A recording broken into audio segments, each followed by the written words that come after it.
My name's Jamie and I'm an addict. Wow. You're all here for me, I guess.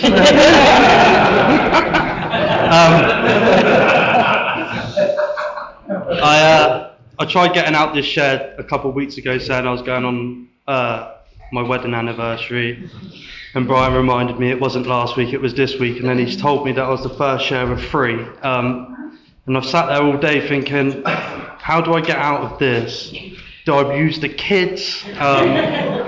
What excuse can I say I'm working late? But this program's taught me that I need to be honest. I don't like doing this at all, but if you get me outside, I'll talk to all of you about you and tell you what you're not doing. But as soon as the spotlight's on me, it's real, it's humbling, I'm anxious. But this program, I sit here and look at this picture before I do the share of my little family that this program has given me. 2 beautiful little boys, a wife, and a life beyond my wildest dreams. And what I get out there now is if you come in here and you're new, there's one thing you've got to do is stay, get a sponsor, go through the steps, get connected to a higher power, and your life can be good too. And I'm done. No, Jake. That's the longest I've ever lasted. Oh, God. So yeah, I'm from Bournemouth, the youngest of 3. Like everyone says, you always feel different. I always felt different. I felt I was the external of the group. Looked in, always wanted what everyone else had. Never thought I fitted in, even though I did. I had lots of love at home. I had everything I wanted, but I could never see that. Whatever you had, I wanted, and because I couldn't have it, it was rubbish. Whatever you had, I was going to get and never got. I was just a talker. And I grew up, and I got bullied in primary school, and that's why I'm an addict. No. I got bullied, and me going into secondary school, you can imagine I'm not very big now, so I was 5 foot nothing, a rucksack bigger than me, my trousers are up here, and I was probably the biggest bully in the school because I was fearful. And like I said, I always wanted what other people have, and I'd look at people and I'd just think, how are you doing life? Like, how is life so easy to you? And I just look like I'm struggling. Like, I'll be jealous of someone having a girlfriend or if they got a new pair of shoes, and I always just thought they were doing life well. And like, I grew up with an amazing life. I'd done motocross from the age of 6 till I was 14, and that was my obsession from such a young age. Everything was about motorbikes. Every weekend we'd go away on a Friday, we'd come back on a Sunday. I had all the love that I could possibly get. I had everything I wanted. I had a brother and sister that didn't have a mum and dad as such because they was away with me. And I just grew up as a spoiled brat pretty much. When you look back now and you start going through this stuff, you realise what you did have, and me being me, how I was I always wanted more, and whatever I had was never enough. And I don't need to go through my drug a lot because my drugs aren't that interesting.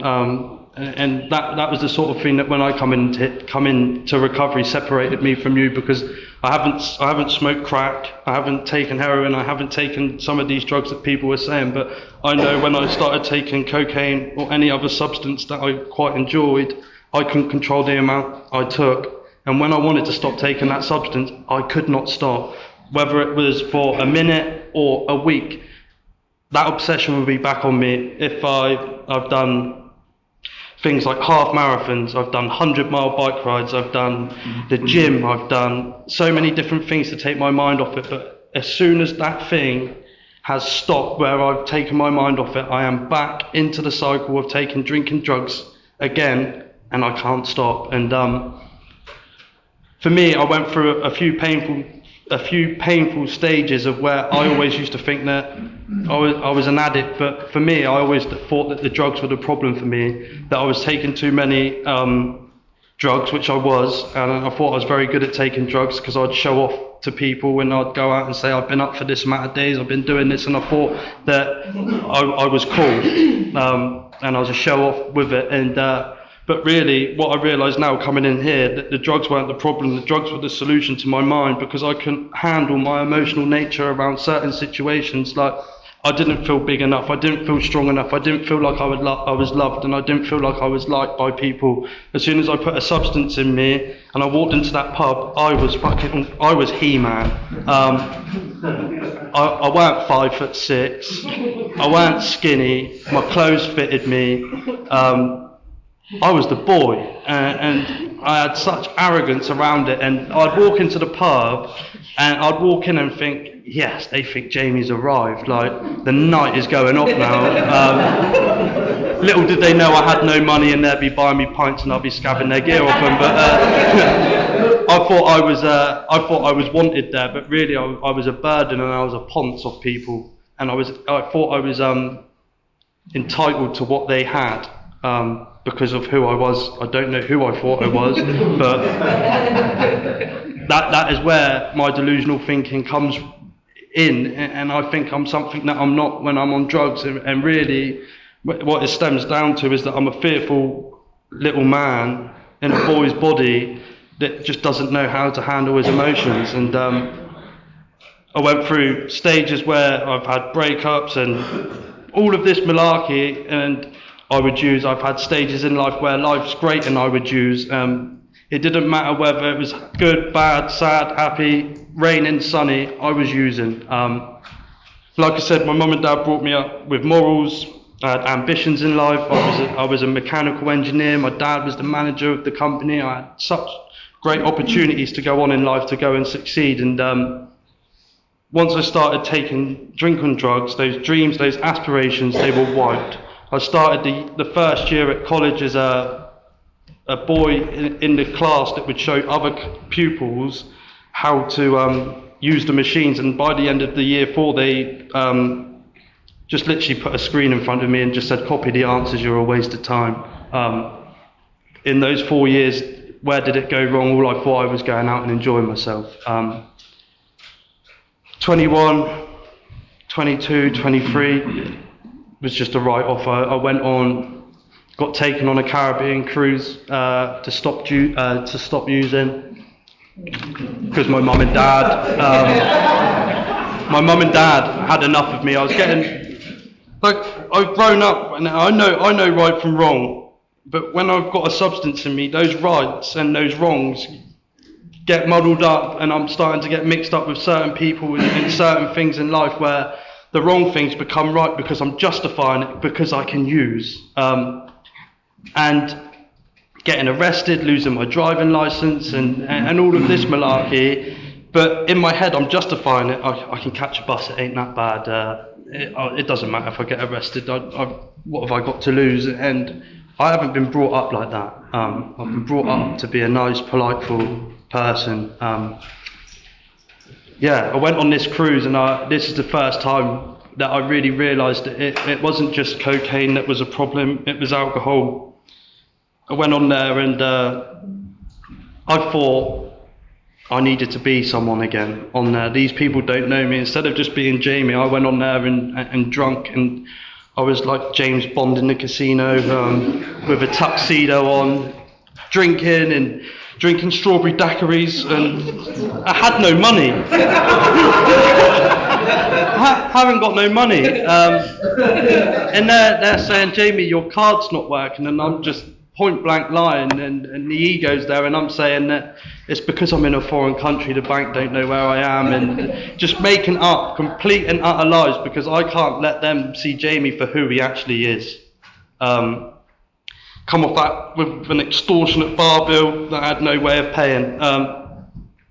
And in that time, like, my mum and dad just wanted their son to be okay. They just said, just come home. If you're using, come home. We want to know where you are. But then what that done is that just secluded me into a room because they don't understand addiction and all of this stuff. And I ended up living like a tramp in a bedroom. and it sickens me, and I shared it the other night. I made sane people go insane and feel like they're going insane with my thinking. My dad knew I was nicking money off him. My mum knew I was nicking money.